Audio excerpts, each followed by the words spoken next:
Olá, família! Sejam todos bem-vindos ao estudo diário das Escrituras. Hoje nós vamos estudar aqui segundo Nefe, capítulo 14, e dá para comparar aqui com Isaías, capítulo 4, tá bom?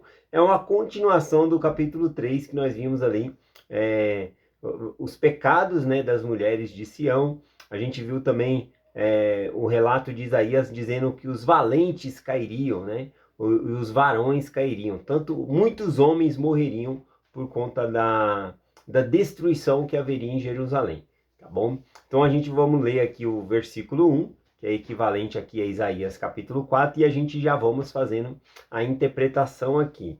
Aqui, o versículo 1 diz assim: Naquele dia, 7 mulheres lançarão mão de um homem, dizendo: Nós comeremos o nosso próprio pão e vestiremos nosso próprio vestido. Tão somente queremos ser chamados pelo teu nome para desfazer o nosso opróbrio. Né? Desfazer o opróbrio significa desfazer a vergonha, né? Desfazer o estigma de não ter tido um relacionamento, de não ter tido filho, tá bom? De não ter uma convivência conjugal, o casamento que é uma bênção, tá bom? Então esse é o opróbrio, a vergonha, elas querem retirar isso. Mas o que que acontece? No capítulo anterior, o capítulo 3, disse que muitos homens morreram, né? Tanto homens de guerra, como também homens varões, homens da igreja, homens normais ali.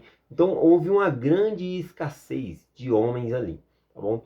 Então, o que que acontece? Isaías estava profetizando que naqueles dias, depois da destruição de Jerusalém, que eles fossem levados cativo, muitos homens morreriam, sobraria muita mulher.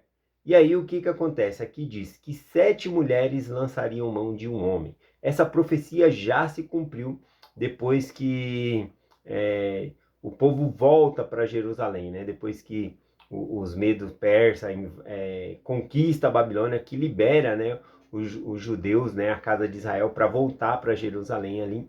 E aí tem essa falta de homem, né? Uma escassez danada de homem.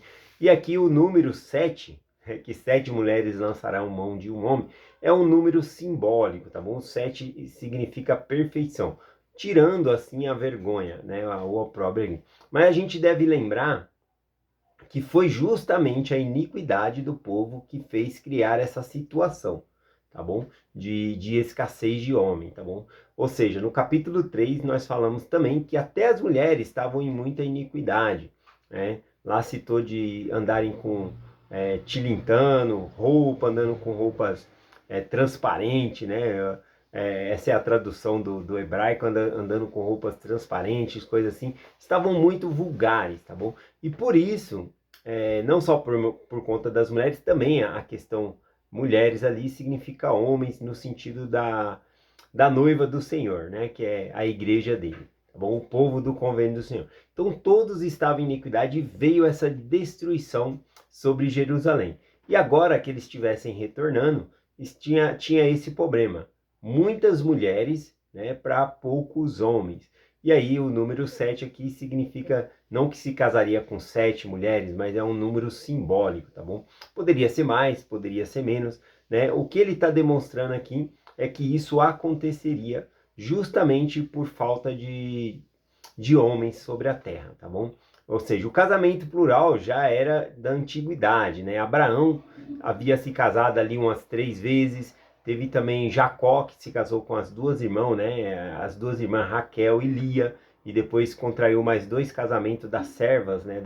Das esposas que ele obteve ali. Então, 4, né? Então veja que já existia o casamento plural antes. Mas nessa época, o profeta Isaías ele está dando ênfase que seria maior o problema, e então 7 mulheres lançariam mão de um homem, número simbólico aqui, tá bom? Então é esse o sentido aqui da frase.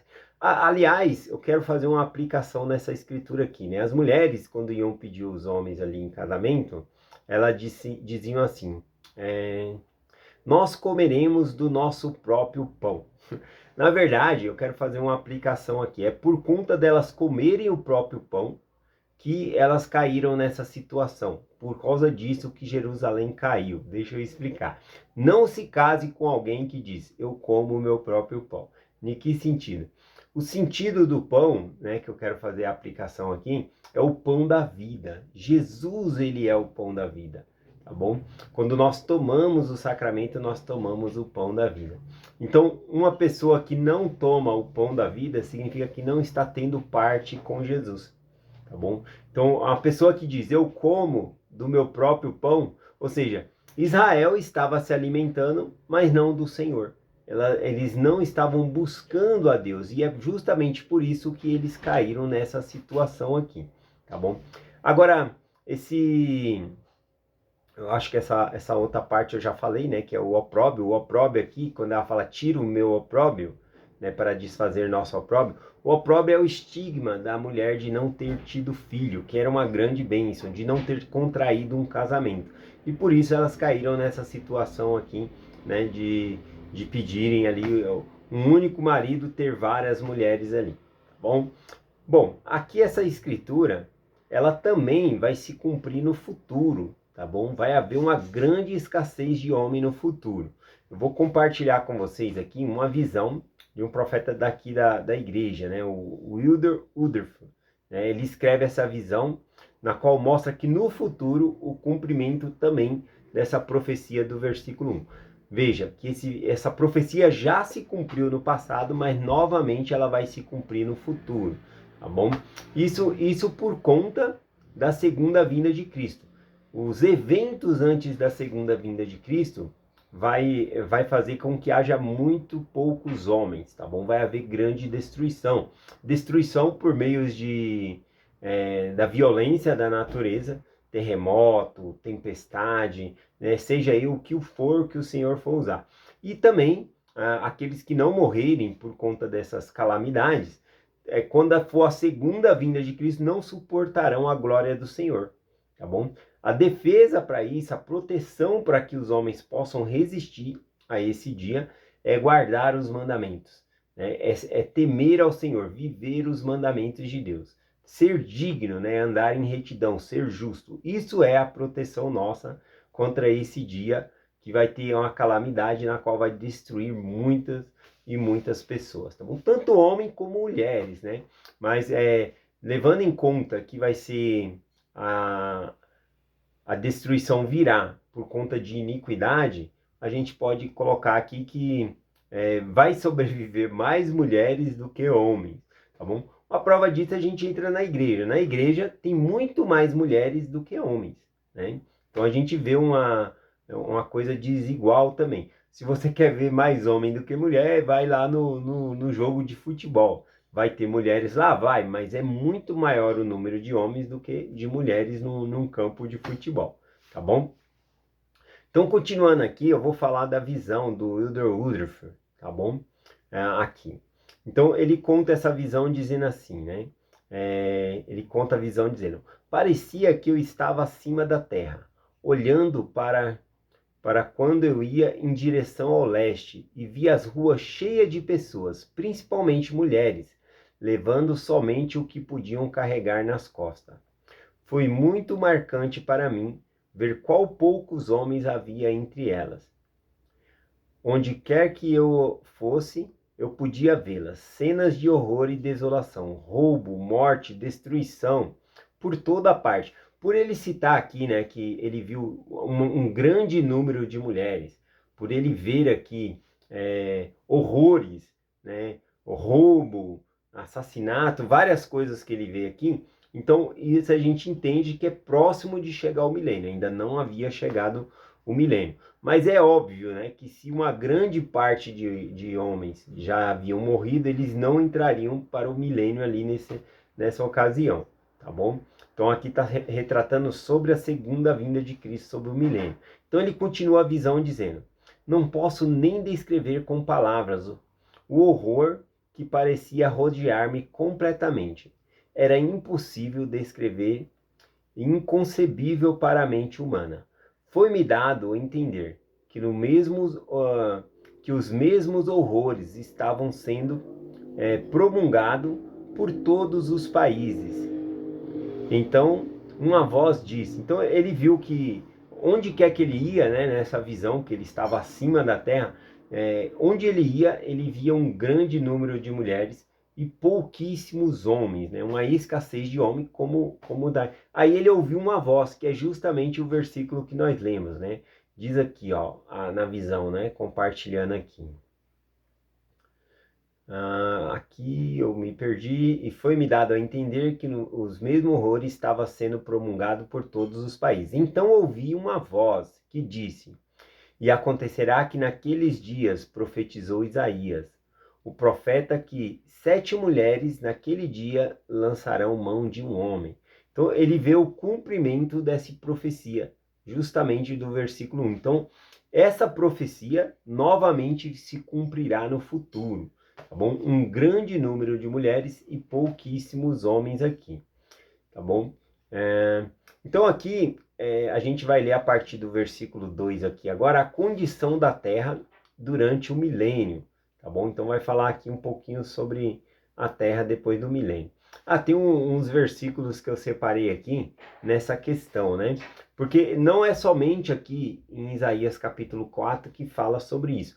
Lá em Isaías capítulo 13 também fala sobre o grande número de mulheres e pouquíssimos homens, tá bom?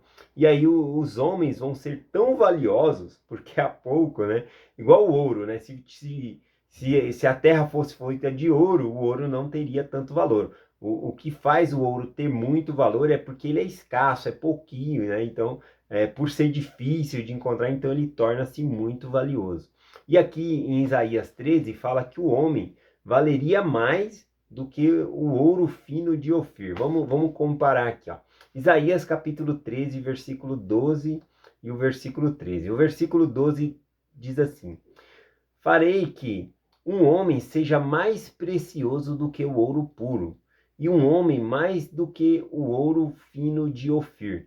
Ofir, né, era o nome de uma pessoa, mas depois também era o nome de um lugar na qual se fazia o melhor ouro que existia. É um ouro muito refinado pelo fogo, tá bom? Que é tirado toda a escória, toda a impureza. É um ouro muito... Esse ouro de Ofir foi justamente um ouro que Salomão ele comprou e adquiriu para revestir as paredes do templo, tá bom?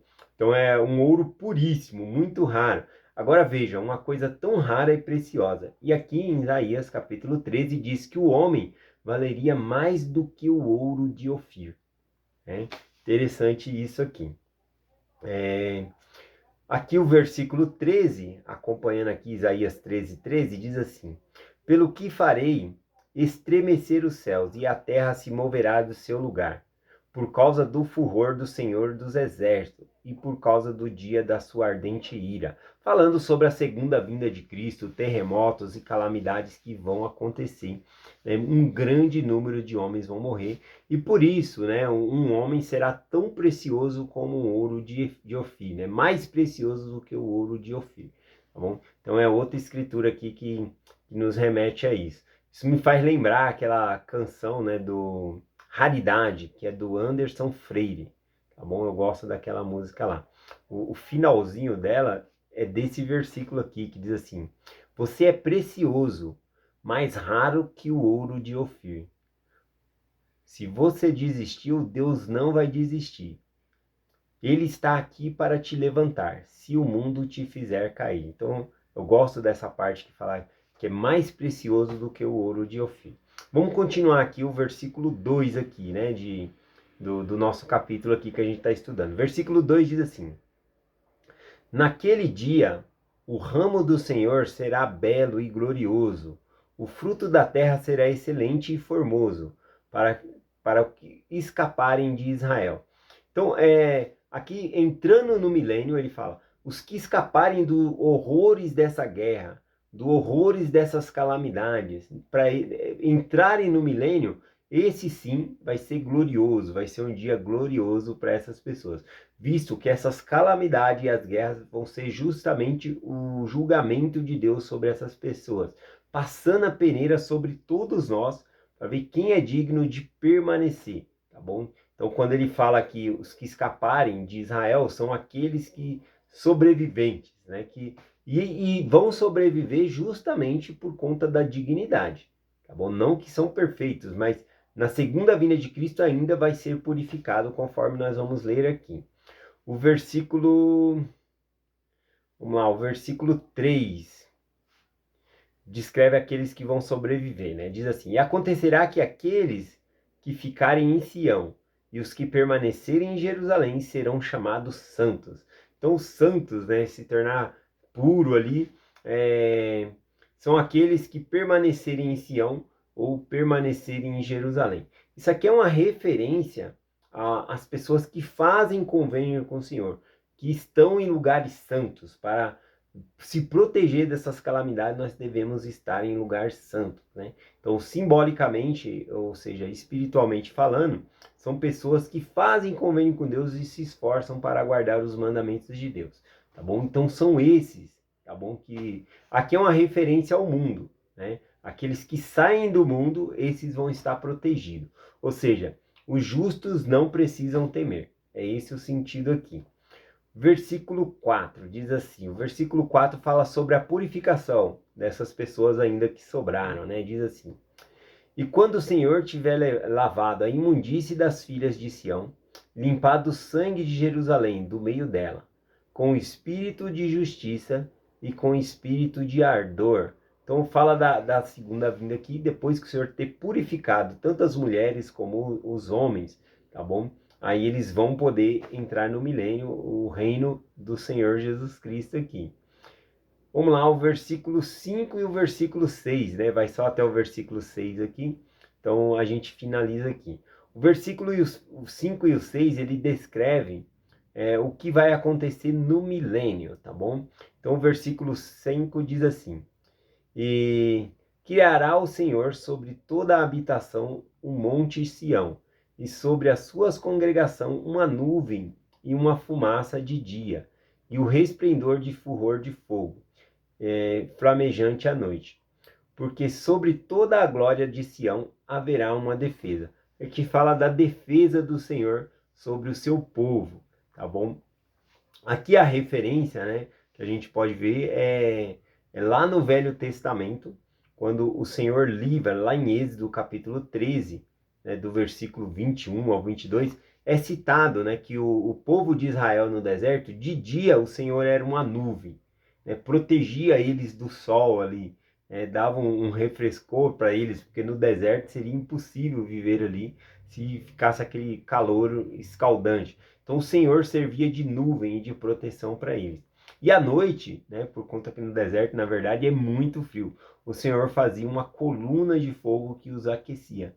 Então de dia eram as nuvens, de noite eram as luzes, tá bom? Então o Senhor aqui simboliza a proteção do Senhor. Aqui, quando ele fala em todos, né, deixa eu ler de novo o versículo aqui que a gente vai interpretando. E criará o Senhor sobre toda a habitação do monte Sião. Quando ele fala sobre toda a habitação, é que todos. Também essa é uma referência ao templo, né? A nuvem, né? Ela simbolizava o lugar dos santos santíssimos também, onde cobria uma fumaça, onde a fumaça do incenso era mais intensa ali. Então, aqui simboliza que todas as pessoas poderiam fazer convênio com o Senhor. E essas que fazem convênio com o Senhor, vai haver grandes manifestações espirituais a essas pessoas. Então, o Senhor protege essas pessoas. Esse é o sentido aqui, tá bom? Eu vou deixar descrito aqui na descrição do vídeo, tá bom? Alguns detalhes aí vocês podem pegar e estudar um pouquinho mais. Vamos lá para o versículo 6, para finalizar. E haverá um tabernáculo por sombra sobre o calor do dia, e por refúgio e esconderijo contra a tempestade da chuva. Aqui o tabernáculo, né, significa templo, né? Ele fala que há um tabernáculo de sombra, ou seja, de proteção, é como se fosse a nuvem aqui, é um paralelismo, tá bom? Contra as tempestades e a chuva. As tempestades e a chuva podem ser justamente as calamidades que vão vir. Então, aqueles que fazem convênio com o Senhor, que guardam os seus convênios, eles estarão protegidos por meio do Senhor. É isso que significa o versículo 5 e o 6. Para adentrar então no milênio, o reino em que o próprio Salvador Jesus Cristo vai reinar, tá bom? Então é essa mensagem que eu compartilho hoje com vocês, em nome de Jesus Cristo, amém. Até amanhã.